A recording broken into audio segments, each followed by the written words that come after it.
Hi, and welcome to Best in Tesla. A journalist called Adam Long wrote a piece back in 2016 called Why Steve Jobs Killed 70% of Apple's Products, a lesson on range architecture. But he did not only write about Apple that killed off 70%, but he also used GM as an example of bad range architecture. How GM made the ladder of success back in 1921 and had a good range architecture, but didn't stick to their own strategy, and their product range in 2008 was a disaster just before they filed for bankruptcy. So even though the article from Adam Long is 6 years old, it is as relevant today as it was back then. And the lesson we learned from Apple, we can see Tesla uses today. But it seems like GM has learned nothing from their bankruptcy and the ladder of success that Alfred P. Sloan created for GM in 1921. They seem to have long forgotten that ladder. So, because we're constantly hearing about this in the mainstream media right now, how Tesla need more models to succeed and expand from here, I would like to show why this is not the case. It seems like most people in the mainstream media have forgotten about Apple in 1997 when Steve Jobs came back and saved the company from bankruptcy, what lessons we learned and what Steve did, and what GM themselves made back in 1921, the ladder of success that made GM the biggest automaker in the US, and they have been ever since. But when they didn't stick to the ladder, it all went wrong for GM and they died in 2008, but was bailed out by the US government, and that is the only reason they are still alive and kicking. So let's check out these fascinating stories about Apple, GM and Tesla and what we have learned from them. And let's dive right in.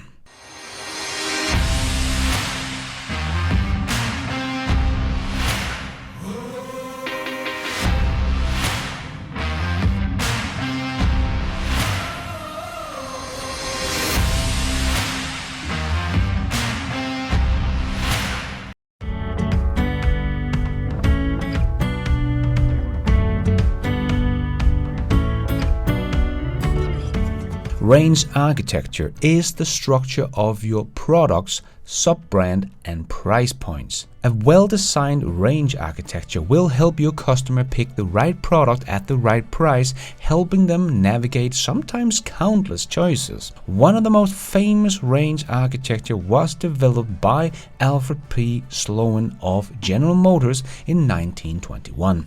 His so-called ladder of success gave each car brand a price point that wouldn't conflict with any others. It was said that you could tell who lived in a house by which car was parked out in front. A Cadillac suggested a CEO. The Buick was the factory foreman. Sloan's range architecture made the question, which car is right for me? A simple one, not a stressful one. And so General Motors thrived. And as we can see, their range architecture was simple and straightforward. Of course, General Motors' range architecture was too beautiful to last. General Motors' incentive schemes rewarded each brand individually and ultimately tempted brand managers to try and capture just a few more customers by adding just a few more options. More options meant more prices, more models, and more choice. This example of entropy led to the very complex brand architecture that GM had in 2008, right as they were facing bankruptcy. And look at the mess it became. And as you can see, in the $20,000 to $30,000 range, there suddenly was a whole sea of choices, cannibalizing each other. Barry Schwartz's work on the tyranny of choice makes it clear that fewer choices lead to more purchases faster and with less post-purchase regrets. As more choices you have, you will always think, maybe I should have chosen some of the other options instead. While common sense would say that more choice gives more utility, Behavioral economics shows that complex choices usually result in no choice at all, and more importantly, no sales. This is very important to understand because many people think it's the other way around, and someone like GM seems to think that as well, even though they invented the ladder of success themselves. But nowadays, they don't follow that model at all, and probably why they ended up in bankruptcy in 2008, and now again their sales have been down an average of 8.6% over the last 6 years. But one company that experienced kind of the same thing in the 90s was Apple. But Steve Jobs came back and saved Apple just 90 days before they had to file for bankruptcy. When Jobs returned in 1997, the company was, according to Jobs, 90 days from being insolvent. Sales was dismal. The story goes that Steve Jobs was asked by a friend which computer she should buy. Steve was stunned. Despite hundreds of products, there was no clear answer. In fact, Apple's range architecture was as messy in 1997 as General Motors was in 2008. The company had been making multiple versions of products to satisfy requests from retailers, including 12 versions of the Macintosh computer. After weeks of meeting with product people, he had had enough. According to Walter Isaacson, in the book Steve Jobs, Steve shouted "stop" in the middle of a product meeting and said, "This is crazy." He took a marker, he drew a chart that was to form the basis of Apple's product range for years to come. The simple insight was to help people choose a computer using only 2 questions. Are you an everyday consumer or pro? Do you want portable or desktop? In this one bold move, 70% of Apple's range was cut. 1 year later, the nearly bankrupt company turned a very healthy $309 million profit. Today, the company is worth over $2 trillion. So, why did Apple really kill the Newton? The real story actually points to simplicity. The simpler a product range, the easier it is to make a choice, the more sales you can get, and the more economy of scale you will get on each model. And we looked at this and we said, now, this looks pretty simple, but we couldn't find a way to come up with anything else that captured what they wanted as succinctly and as clearly as this. We said, finally, this is it. We've got to make 4 great products, and we can meet the needs of what our customers are telling us they want. So what does these 2 case studies tell us about range architecture? A step change. Adam Long reviewed more than 30 range architectures, and there is one principle that surfaced time and time again: make it easy for customers. A range should only be expanded where it clearly makes the choice easier for a customer segment. In the right situation, adding a choice to a range can increase average weight of purchase and make the sales cycle shorter and even reduce post-purchase regrets. But before you add anything, make sure you cut as much as you can. Your customers won't even notice just how much simpler things are. They won't thank you, but your finance team will.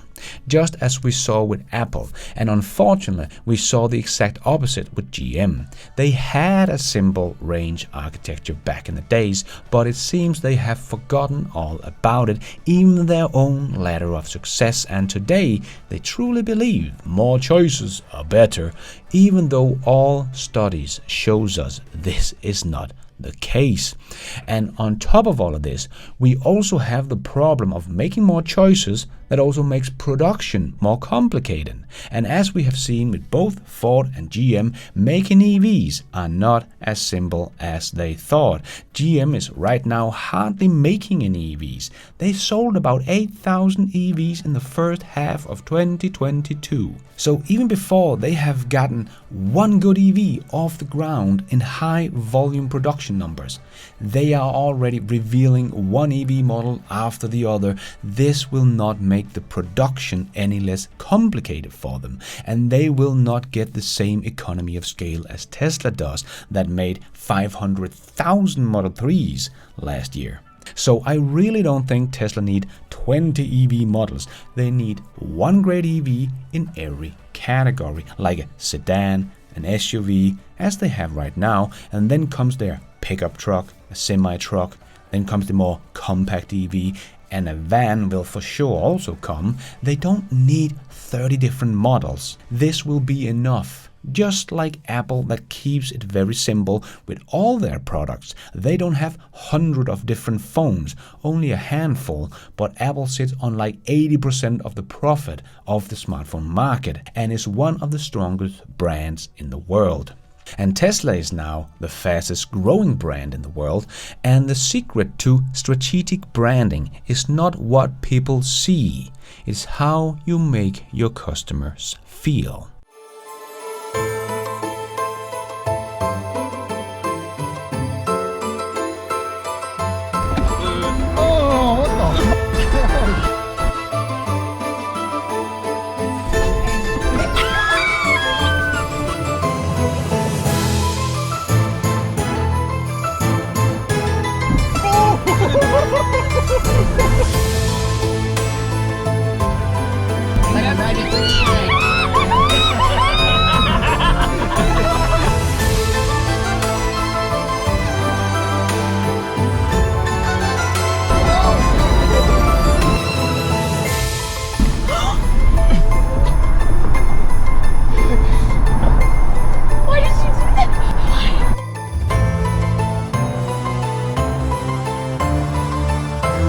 He wants to do. Oh my God!